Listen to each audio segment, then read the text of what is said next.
Voy a avanzar el tema. Ay,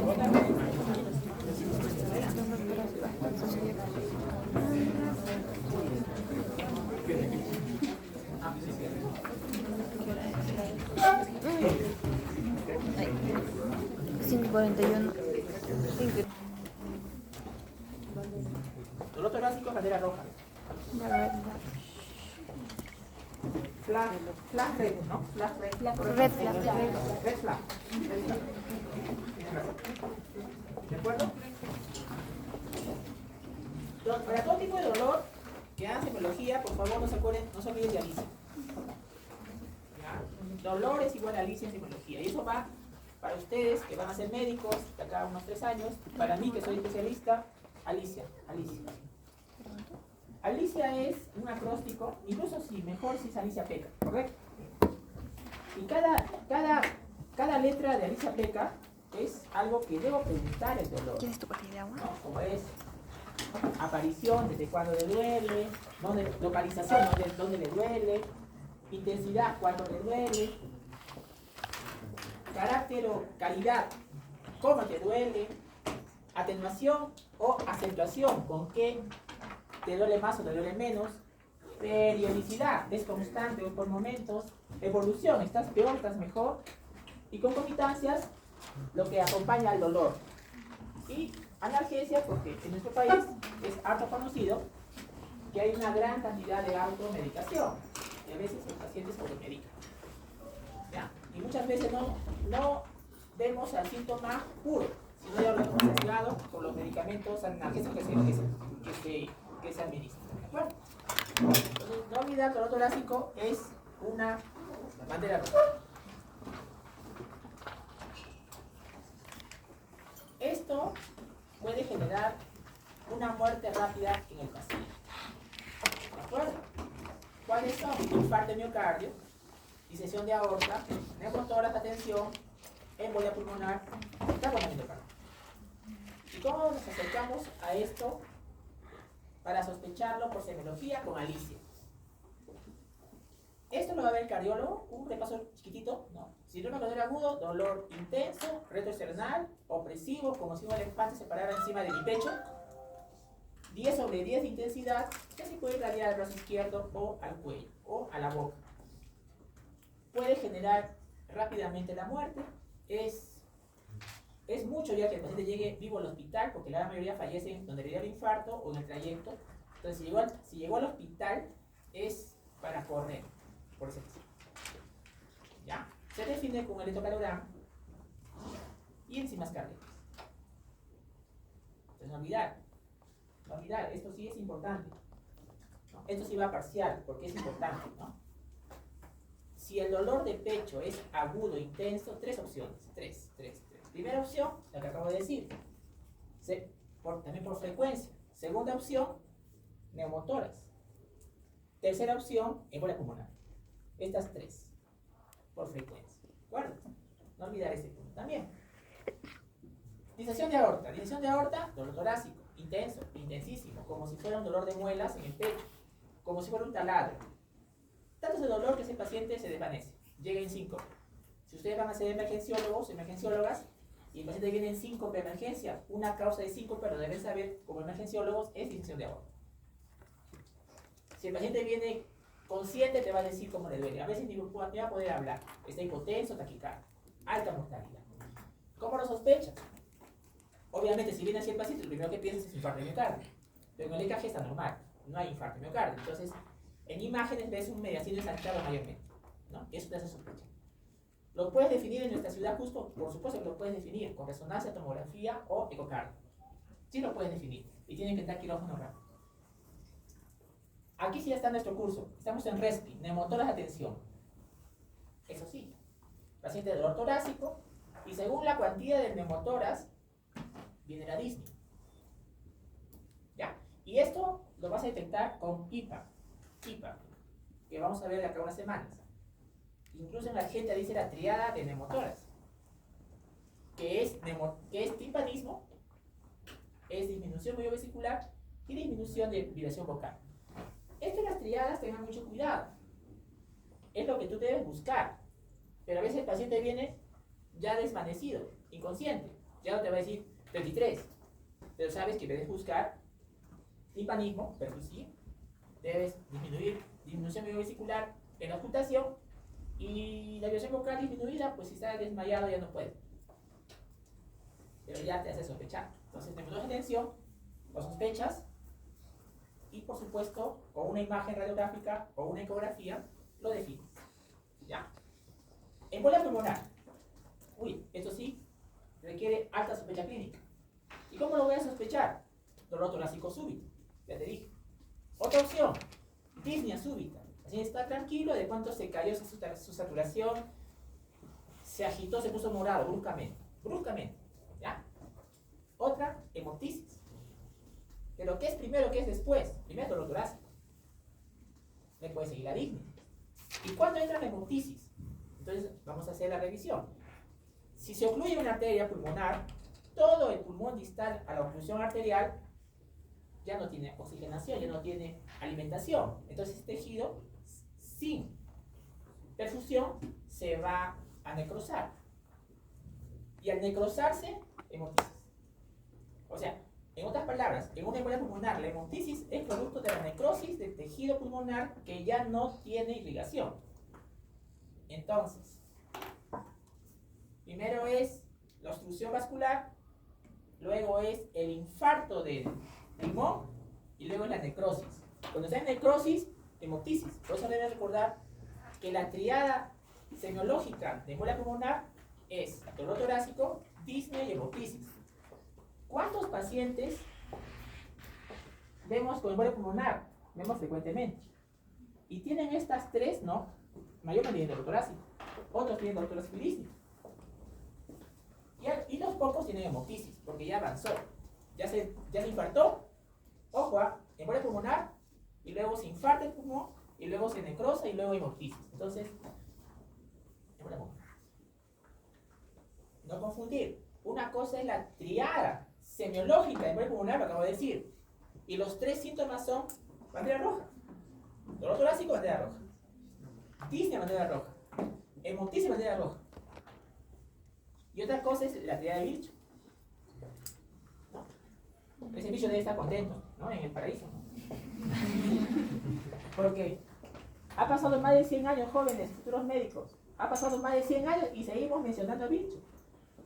Es un gran desafío para todos nosotros, para ustedes, para nosotros, tener conceptos y que ese concepto perdure en el tiempo. Miren, imagínense, triada de bicho hasta ahora, en 2023 seguimos mencionando triada de bicho. ¿No? Es un desafío para todos nosotros tener conceptos que duren. ¿De acuerdo? La triada de bicho, ¿qué dice? 3. ¿Y esa triada para qué lo debo saber? Porque esa triada es la que genera la trombosis, la que produce trombosis. ¿Cuáles son? Primero, éstasis venosa. ¿Qué es eso? Si un paciente se encama, entra en una cama y está 4 días al menos encamado, ya empieza a correr la éstasis venosa. Parte de la triada de bicho. Entonces un paciente que tiene que internarse y se encama, al 4.º día tiene riesgo de hacer trombosis por la triada de bicho. La segunda, lesión endotelial. El endotelio es un órgano. Si predomina la vasoconstricción o la vasodilatación, ese endotelio es trombogénico. Entonces va a ser trombosis. Y la tercera se llama trombofilia o hipercoagulabilidad, que es un desequilibrio. Nuestra coagulación está regida, por un lado, por los factores procoagulantes, que son los factores de coagulación que ustedes han revisado en semiología, pero en fisiología hematológica estoy seguro. Los factores procoagulantes de la cascada de la coagulación, factor 1, 2, 3, 4, 5, hasta el 13, 14. Y los factores anticoagulantes, tenemos nosotros en el cuerpo factores que evitan que la sangre se coagule. ¿Cuáles son? La proteína C, la proteína C, la nitromina 3 y el factor tisular. Estos están en un equilibrio. Entonces, ¿cuándo hay trombofilia o hipercoagulabilidad? Cuando o bien aumentan los procoagulantes o bien disminuyen los anticoagulantes. Un ejemplo. Y eso no es un secreto. Si una señorita, una persona, desea planificar su familia y toma anticonceptivos orales, ¿no? O la apoya para cuidarse, si ustedes revisan la letra pequeña de Vademécum, ese anticonceptivo oral puede disminuir la proteína C, la proteína S, que son anticoagulantes. Entonces, al bajar los anticoagulantes, los procoagulantes dominan. Entonces, esa persona que usa anticonceptivos orales debe saber de que hay un riesgo chiquito de trombosis, ¿no? De trombosis venosas.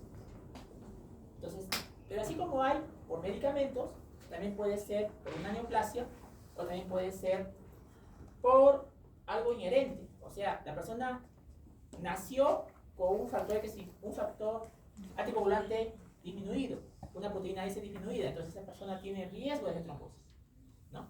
Entonces, ¿cómo se llama eso? Hipercoagulabilidad o trombofilia. Entonces, al final, Virchow nos recuerda en su triada que esas tres, en cualquier combinación, al paciente lo predispone a trombosis. ¿De acuerdo?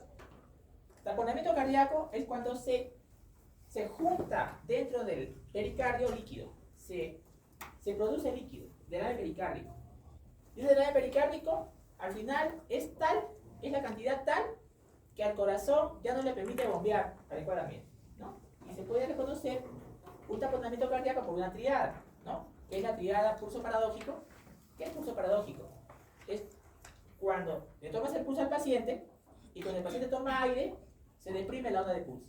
O sea, el paciente, señor, tome aire. Y el pulso que está palpando se deprime, se desaparece. Pulso paradójico. El signo de Kussmaul. ¿Qué es el signo de Kussmaul? En el cuello, ves la vena yugular externa, le dice al paciente, señor, tome aire. Lo que debe pasar es que se colapse la vena. Pero en el signo de Kussmaul, la vena en lugar de colapsarse se ingurgita más. Kussmaul. Entonces, Kussmaul es importante. La triada del taponamiento cardíaco es pulso paradójico, es hipotensión y corazón quieto. ¿Qué lo puedes detectar en fluoroscopia? ¿Ya? Entonces, miren, estos tres, ¿y cómo te viene semiológicamente taponamiento cardíaco? Te viene con disnea, ¿no? Te viene con el pulso paradójico, te viene con el Kussmaul que acabo de decir. Semiológicamente, el dolor torácico, ¿no? Puede deberse a un dolor de la pleura parietal, ¿no? O puede ser también de una víscera. Hay territorios de inervación, ¿no? Para reconocer la irradiación. No se olviden la importancia de la irradiación del dolor torácico. Algunos irradian al brazo izquierdo, algunos torásicos irradian al cuello, otros irradian al abdomen, ¿no? Por ejemplo, ¿no? Esto puede pasar, nos ha pasado. Ahí te viene con ecografía, en la cual hay cálculos en la vesícula, pero él tiene tos, ¿no? Y le escuchas crepitantes en la base del mitoras derecho. Está diaforético, está con fiebre, pero tiene una cálculo en la vesícula, ¿sí? Pero le tocas el punto de Murphy y está negativo, ¿no?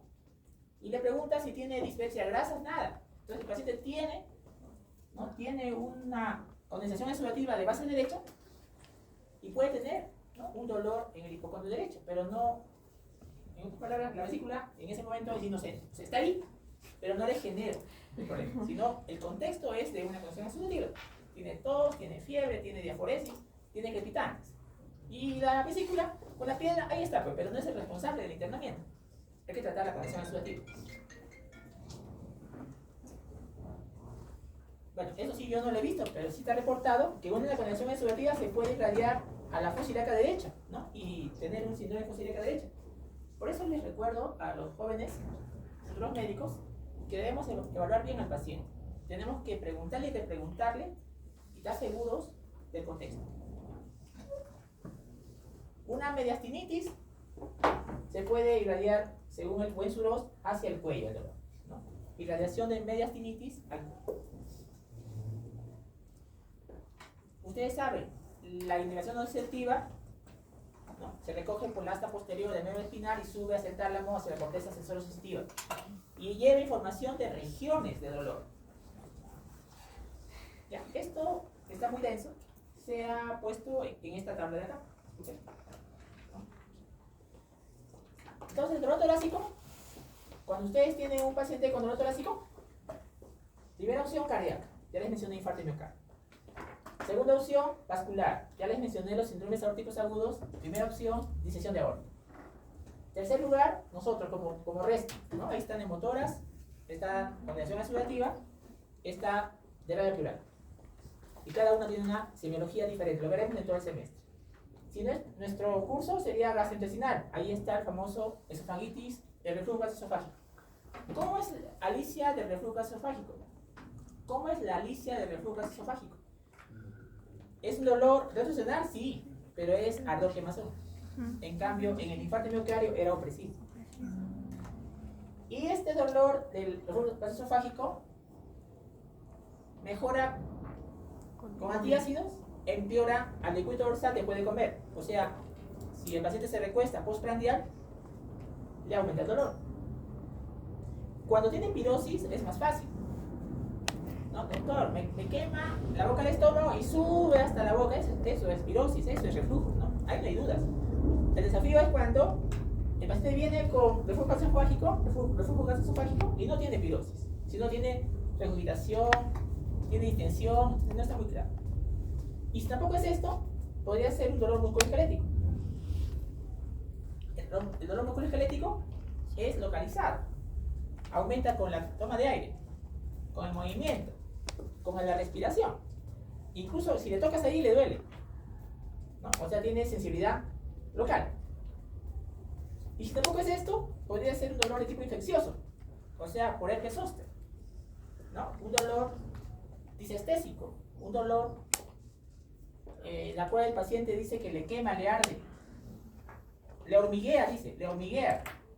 Y ustedes ven el lugar del dolor y encuentran unas vesículas con agüita o con pus que sigue el trayecto de un dermatoma. Ustedes saben por neuroanatomía que la sensibilidad cutánea es por dermatomas. En el pecho, en la espalda son horizontales. Entonces recuerden, si el dolor es por herpes zóster, recuerden cuatro características básicas. Primero, vesícula, que puede ser con agüita transparente o con pus. Segundo, las vesículas están siguiendo un trayecto dermatómico. Tercero, el dolor disestésico, hormigueo, quemazón, puntadas, pinchazos. Y cuarto, o está en el lado derecho o está en el lado izquierdo. Es raro encontrar herpes zóster en los dos lados. Entonces, diagnosticar herpes zóster solamente es infección. Y si nada de esto es, entonces ese paciente tiene problema psiquiátrico. O sea, es un dolor de tipo psicológico. Y aquí está Munchausen, está delirios fijos, está pánico, está depresión, ansiedad. ¿Ya? Miren, esto es semiología, es Alicia. ¿Ya? Por si acaso Munchausen es maltrato. ¿Ya? Maltrato. ¿Y cómo es la fisiopatología? Hay varias clasificaciones, hay varios fenotipos de dolor. Una clasificación para semiología, no es la única, es dolor visceral, dolor somático, dolor neuropático, dolor irradiado y dolor psicógeno. Y haciendo un engranaje, dolor visceral es de bordes difusos. Por ejemplo, un infarto de miocardio, seguro han revisado el Netter para anatomía. No sé si se acuerdan de ese viejito que sale de un bar después de comer una comida copiosa y se le cae el cigarro de la mano y se agarra el pecho así, ¿no? Porque cuando duele el pecho por un infarto de miocardio, duele toda el retroesternal, o sea, con toda la mano uno lo refiere porque es dolor difuso. Así es el infarto de miocardio, la disección de aorta. También la parte pulmonar es también visceral y gastrointestinal, o sea, estas cuatro son de dolor visceral. El dolor somático es localizado. El paciente algunas veces te dice con el dedo índice, doctor, aquí me duele, ¿no? Aquí me punta. Musculoesquelético es localizado, es somático. Dolor neuropático es por lesión del nervio, por este virus. Entonces es aquí. Herpes zóster infeccioso es dolor neuropático. Dolor irradiado, ya les mencioné, por el territorio de inervación, estos órganos tienen irradiación algunos.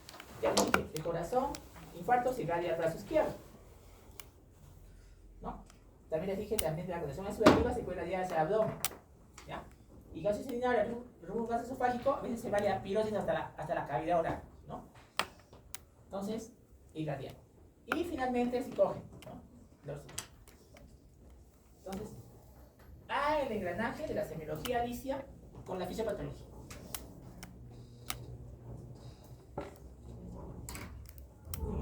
Me ganó. Bueno, ahí me quedo. Ya. La próxima semana tenemos disnea, cianosis. Se va a hacer un ejercicio similar a este.